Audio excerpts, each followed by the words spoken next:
Assalamualaikum warahmatullahi wabarakatuh. Bismillahirrahmanirrahim. Alhamdulillahirabbil alamin.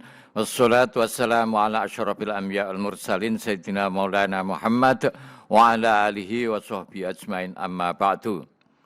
Selamat bertemu kembali dengan saya Muhammad Tajib di channel Kampung Ilmu.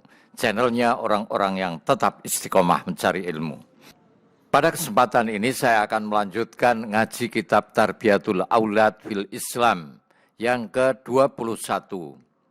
Hal yajuzu at-takniyatu bi Abil Qasim. Bolehkah memberi nama panggilan anak dengan nama Abul Qasim? Abul Qasim itu sebagaimana kita ketahui adalah gelar Rasulullah Shallallahu Alaihi Wasallam. Nah, bagaimana kalau gelar ini dibuat nama orang? Dibuat nama anak-anak kita, boleh enggak? Jadi Abul Qasim itu adalah gelar khusus Nabi. Seandainya itu dibuat nama anak, apakah boleh atau tidak? Ajma'al ulama bitasmiyatil aulad bismin Nabi sallallahu alaihi wasallam. Lil hadis alladzi rawahu Muslim an Jabir radhiyallahu anhu qala. Para ulama sepakat bahwa boleh menggunakan nama Nabi Muhammad SAW, yaitu Muhammad, sebagai nama untuk anak-anak mereka. Karena ada hadis yang diriwayatkan oleh Imam Muslim dari Jabir. Hadis lengkapnya seperti ini. Wulida li rajulin minna hulamun fasammahu Muhammadan faqala lahu qaumuhu la nada'uka tusammi bismi Rasulillah sallallahu alaihi wasallam. Fantalaqa bibnihi khamilahu ala dhahrihi. Fa'ata bihin Nabi sallallahu alaihi wasallam. Faqala ya Rasulullah wulida li gulamun wa sammaituhu Muhammadan. Faqala li qaumi la nada'uka tusammi bismi Rasulillah sallallahu alaihi wasallam.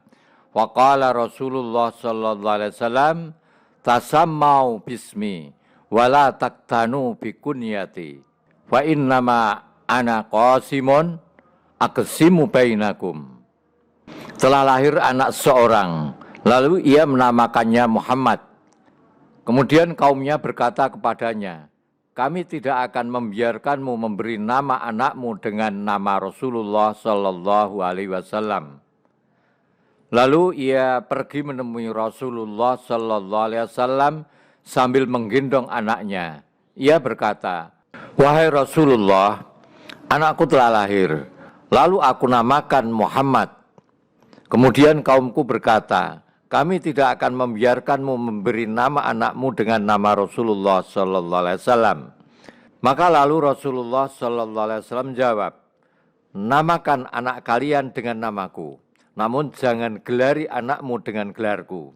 Karena aku adalah Qasim, sang pembagi. Karena aku membagi-bagikan rahmat Allah di antara kamu sekalian. Amma takniyah bikunyatihi alaihi salatu wassalam. Faqad dzabal a'immah al-mujtahidun. Wa ilaikum hadzal aqwal. Adapun memberi gelar anak dengan gelar Nabi sallallahu alaihi wasallam, ada beberapa pendapat imam mujtahid yang berbeda-beda. Berikut ini pendapat-pendapat mereka. Al-awwalu al-karahatu mutlaqan wa hujjatum fi dzalika al-hadis as-sabiq alladzi marra dzikruhu wa haditsu Abi Hurairah alladzi rawahu al-Bukhari wa Muslim anna Rasulullah sallallahu alaihi wasallam qala tasammau bismi wala tukannau bikunyati wa qad qala bi hadzal ra'i al-Imam Syafi'i. Memberi nama anak, memberi gelar nama anak dengan Abul Qasim ini ada 4 pendapat. Yang pertama, mutlak makruh, baik dengan menggunakan nama Muhammad, Abul Qasim atau selain Muhammad. Pokoknya Abul Qasim enggak boleh dibuat nama, dan itu hukumnya makruh mutlak.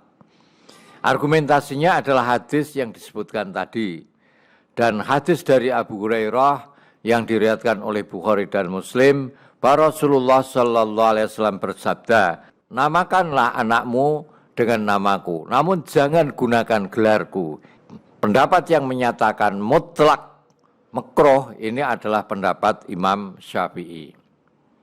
Asani al-ibahah mutlaqon wahtajju bima rawahu Abu Dawud bi sunanihi an Aisyah radhiyallahu anha qalat ja'at imratun ilan nabiyyi sallallahu alaihi wa alihi wasallam faqalat ya Rasulullah inni qad wulidtu gulaman fasammaitu Muhammadan wa kannaitu Abul Qasim fadzukira li annaka takrahu dzalik faqala malladzi ahalla ismi wa harrama kunyati.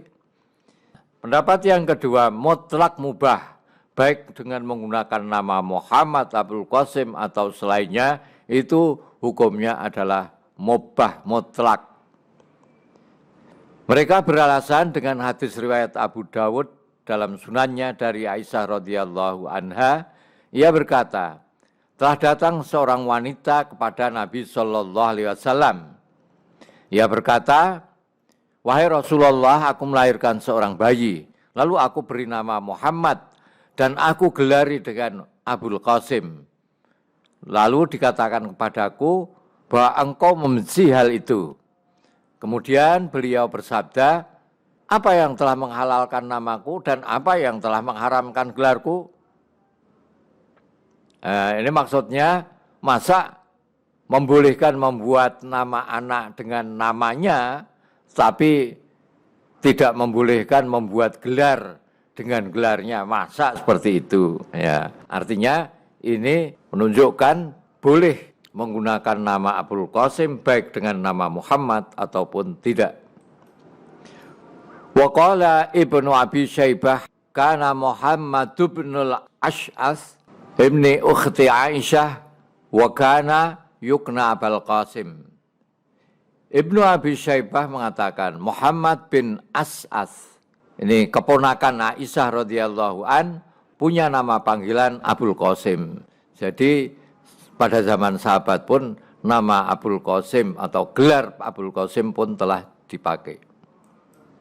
Warawa Ibnu Abi Haitsamah An-Zuhri qala adraktu arba'atan min amba'i ashabi Rasulillah sallallahu alaihi wasallam. Kullun minhum yusamma Muhammadan wa yukna Abul Qasim. Muhammad bin Talha bin Abdullah wa Muhammad bin Abi Bakar wa Muhammad bin Ali bin Abi Thalib wa Muhammad bin Sa'ad bin Abi Waqqas. Ibnu Abi Haitsamah meriwayatkan dari Az-Zuhri, ia berkata, aku tahu ada 4 anak sahabat Rasulullah sallallahu alaihi wasallam yang dinamakan Muhammad dan bergelar Abul Qasim, yaitu Muhammad putra dari Talhah bin Abdillah, kemudian Muhammad bin Abi Bakar, kemudian Muhammad bin Ali bin Abi Thalib, yaitu Muhammad al-Hanafiyah, dan Muhammad bin Sa'ad bin Abi Waqqas. Jadi anak sahabat itu yang dinamakan Muhammad dan diberi gelar Abul Qasim itu ada 4. Wasu'ilal Imam Malik aman ismuhu Muhammad wa yukna bi Abil Qasim fa ajaba lam yarid fi dzalika nahyun wala arad bi dzalika ba'san wa hadhihi ta'ifah allati qalat bil ibahah mutlaqan hamalat ahadisan nahyi ala annaha mansukhah. Imam Malik ditanya, bolehkah orang yang bernama Muhammad diberi gelar Abul Qasim? Ia menjawab, tidak ada larangan terhadap hal itu. Tidak ada larangan diberi gelar Abul Qasim. Aku juga tidak keberatan. Ini adalah pendapat yang membolehkan secara mutlak dengan membawa argumentasi bahwa hadis-hadis Nabi yang melarang telah dimansuh. As-salis la yajuzul jam'u bainal kunyah wal ismi. Ka'ayyusamma waladahu Muhammadan wa yukannihi bi Abil Qasim fi waktin wahidin. Pendapat yang ketiga, tidak boleh menggabungkan nama dan sebutan beliau. Seperti menamakan anak Muhammad dan menggelarinya Abul Qasim dalam waktu yang bersamaan. Ya, anak itu lahir, diberi nama Muhammad, terus langsung diberi gelar Abul Qasim. Ini menurut pendapat yang ketiga tidak boleh. Amma ifradut tasmiyah au takniyah fa innahu jaizun. Namun bila hanya digunakan salah satunya, maka dibolehkan. Kalau sudah nama Muhammad, sudah tidak usah menggunakan Abul Qasim. Kalau Abul Qasim, tidak usah menggunakan Muhammad. Itu maksudnya seperti itu. Tapi kalau digunakan dalam waktu yang sama, artinya kedua-duanya itu menjadi kesatuan nama Muhammad, Abul Qasim, itu tidak boleh menurut pendapat yang ketiga ini.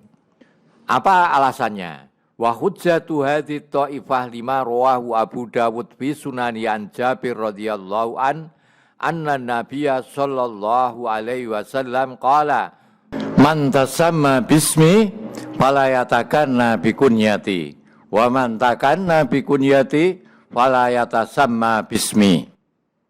Walima rawahu Ibnu Abi Syaibah an Abdurrahman an Abi Umrah an Ammi qala Rasulullah sallallahu alaihi wasallam la tajma'u baina ismi wa kunyati. Walima rawahu Ibnu Abi Haysamah anna Muhammad bin Talhah lamma wulida ata Talhah an-nabiyya sallallahu alaihi wasallam wa qala ismuhu Muhammad ukanni Abul Qasim wa qala la tajma'huma lahu wa Abu Sulaiman. Argumentasi kelompok ini adalah hadis riwayat Abu Dawud dari Jabir radhiyallahu an bahwa Nabi sallallahu alaihi wasallam bersabda, barang siapa yang menggunakan namaku, maka jangan menggunakan sebutanku atau gelarku Abul Qasim. Dan bila menggunakan sebutanku, maka jangan memakai namaku. Jadi nak is Muhammad rasa Abul Qasim, nak is Abul Qasim ya rasa Muhammad. Ibnu Abi Syaibah meriwayatkan dari Abdurrahman, dari Abu Umarah, dari pamannya, ia berkata, bahwa Rasulullah bersabda, jangan menggabungkan namaku dengan gelarku. Diriwayatkan oleh Ibnu Abi Haysamah, bahwa ketika Muhammad bin Talhah dilahirkan, Talhah datang kepada Nabi SAW dan berkata, namanya Muhammad dan panggilannya Abul Qasim. Maka beliau bersabda, jangan gabungkan keduanya, panggillah dia dengan Abu Sulaiman.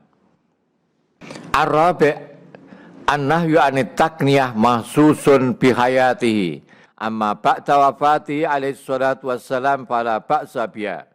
Larangan memberi panggilan Abul Qasim itu hanya terbatas semasa hidup Nabi SAW saja. Dan setelah beliau wafat, maka tidak apa-apa.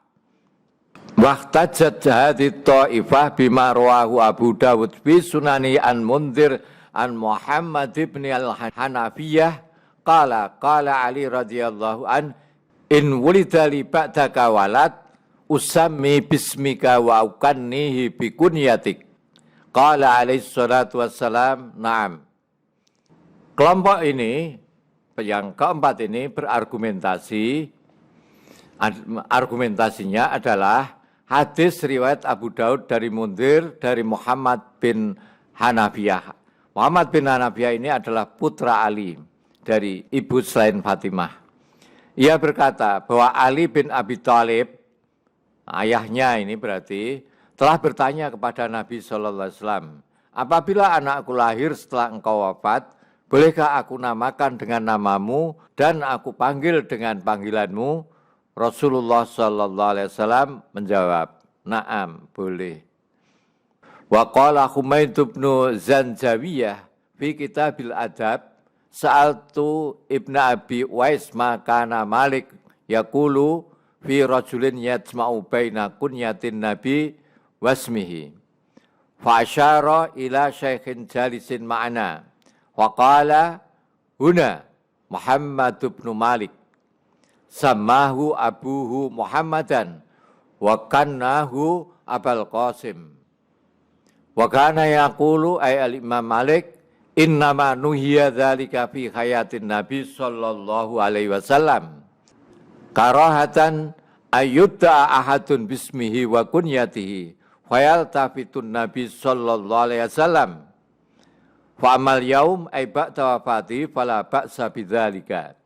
Berkata Humaid bin Zanzaweh dalam kitab Al-Adab, aku bertanya kepada Ibnu Abi Uwais mengenai orang yang bernama Malik yang menggabungkan nama dan panggilan Nabi bersamaan untuk anaknya. Lalu ia menunjukkan kepada orang tua yang duduk bersama kami. Ia berkata, ini dia Muhammad bin Malik. Bapaknya menamakan dia Muhammad dan memanggilnya dengan sebutan Abul Qasim.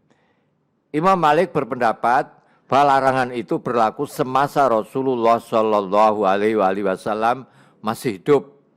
Alasannya, Nabi Shallallahu Alaihi Wasallam tidak suka jika seorang dipanggil dengan nama dan gelarnya sekaligus, lalu beliau ikut menoleh. Sedangkan pada hari ini, setelah beliau wafat, maka diperbolehkan. Wala alal qaul ar-rabi wal qaul al-arjah lil ma'kuliyah allati qalahal imamu Malik walil ahadits an-nabawiyyah allati afadat dzalik. Nampaknya pendapat keempat yang paling kuat dan masuk akal, seperti yang dikatakan oleh Imam Malik, dan ada hadis-hadis yang mendukung hal ini. Wa ala hadza yajuzu at-tasmiyatu bismin nabi sallallahu alaihi wasallam wa yajuzu at-takniyatu bi kunyatihi li'annal haditsa allati tufidun nahya mukhtassatun bihayatihi khasyatal iltibas waqtan nida bisaksiyatil mukhatab wa saksiyatin nabi sallallahu alaihi wasallam. Amma ba'da wafatihi alaihi salatu wassalam fala ba'sa. Fadalla dzalika alal jawaz. Wa mimma yu'akkidul jawaz aidan hadisu Zuhri alladzi sabaqa dzikru annahu adraka arba'atan min abna'is sahabah kullun minhum yusamma Muhammadan wa yukna Abul Qasim wallahu a'lam. Jadi boleh menamakan anak dengan nama Nabi Muhammad SAW dan menggelarinya dengan gelar beliau, yaitu Abul Qasim. Sebab hadis-hadis yang melarangnya hanya berlaku semasa hidup beliau, semasa beliau masih hidup. Karena khawatir akan ada kesalahpahaman, karena ada orang yang memakai nama dan panggilan yang persis sama sosok Nabi SAW. Sedangkan setelah beliau wafat tidak akan terjadi kerancuan itu. Hal itu menunjukkan pembolehan. Dan pembolehan ini atau jawaz ini didukung oleh hadis Az-Zuhri yang telah disebutkan sebelumnya. Bahwa ia mengetahui ada 4 nama sahabat yang semuanya bernama Muhammad dan bergelar Abul Qasim. Wallahu a'lam. Fama 'alal aba'i wal ummahat ba'dal ladzi 'allamu fi hadzal fas illa ayyan hajut tariqal aqwam fi tasmiyati auladihim wa ayyujannibuhumul asma allati tahuttu min aqdarihim wa tasmussu bi karamatihim wa tahtimu min syakhsiyatihim wa ma'nawiyatihim wa alaihim kadzalika ayata'assu bin nabil mustafa salawatullah wa salamuhu alaihi fi takniyati auladim mundus sigar bikunyatin habibatin ila qulubihim latifatin ila asma'ihim hatta yash'uru bisaksiyatihim wa tanmu fi nufusihim ruhul mahabbah wa takrim li zawatihim wa hatta ya'tadul adab al-alim ma'a man khawlahum fil khitab wa mulatafatil aqran. Maka hendaknya para ayah dan ibu dapat memilih nama yang tepat bagi anak-anak mereka dan menghindari nama-nama yang dapat menurunkan kemuliaan mereka, meluruhkan atau mengurangi kewibawaan mereka dan menghancurkan kepribadian dan moralitas mereka. Para orang tua juga hendaknya meneladani Rasulullah Sallallahu Alaihi Wasallam untuk memberi nama panggilan pada anak-anak mereka sejak masa kanak-kanak dengan sebutan yang bagus dan enak didengar. agar mereka dapat merasakan di dalam diri mereka dan tumbuh di dalam jiwa mereka semangat cinta dan harga diri. Juga agar mereka terbiasa dengan etika yang luhur saat berbicara dan berinteraksi dengan orang-orang di sekitarnya, serta karib, kerabat, serta teman-temannya. Fama ahrana an na'khudha jami'an bi'asasi hadith tarbiyah al-fadilah wa an nasira ala mabati hadhil manhaj al-islami al-azim in aradna an nu'aida li anfusina wa ummatina al-majdad dasir wal kiyanil kabir wa ma dzalika 'ala Allah bi'aziz in akhlasna wa tabaqna wal tazamnal Islam tasyri'an wa tarbiyatan wa minhajan. Jika kita ingin mengembalikan kemuliaan dan martabat kita yang tinggi, maka tidak ada jalan lain. Kita harus menggunakan pola pendidikan Islam. Kita harus menggunakan pola pendidikan Islami dan prinsip-prinsip Islam yang mulia mulai dari dasarnya. Semua itu mudah bagi Allah untuk mewujudkannya jika kita ikhlas dan menjalankan sistem Islam secara utuh. Dan kita konsisten dalam syariatnya, pendidikannya, dan manhajnya. Assalamualaikum warahmatullahi wabarakatuh. Muhammad Ajib.